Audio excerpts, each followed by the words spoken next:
Всім привіт! З вами Стас. І сьогодні я буду збирати кораблик з Лего. Ну, я думав, що мені краще, літачок чи кораблик. Ну, я вирішив, що кораблик він був більшим за літачок. Але я його збирати буду недовго. Надіюся, недовго. Тут так трошки деталей багатенько. Не можна сказати, що прям багато-багато. Але от багатенько. Значить, починаємо збирати. От. Тут, типу, вже є така от фігня.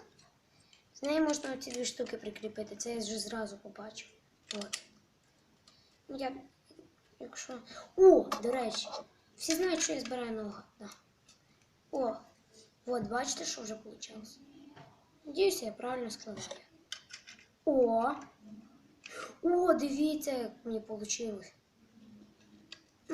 Не думаю, що це правильно, але от. Так. Вже більш-менш похоже на корабль. Стоп, я понял. Отут вот треба фігні додати. Так, щоб всі побачити. Так.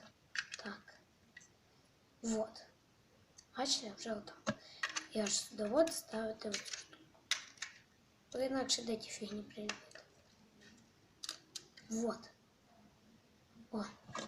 Тепер оці от штучки з інструментами можна по боках приліпити. І сідушку. Всі знають, чого не вистачає. Пацанчика. Вот. О.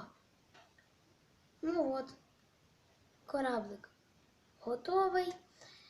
Надіюся, вам сподобалося. Всі ставте лайки, підписуйтесь на мій канал. З вами був Стас. Всім пока!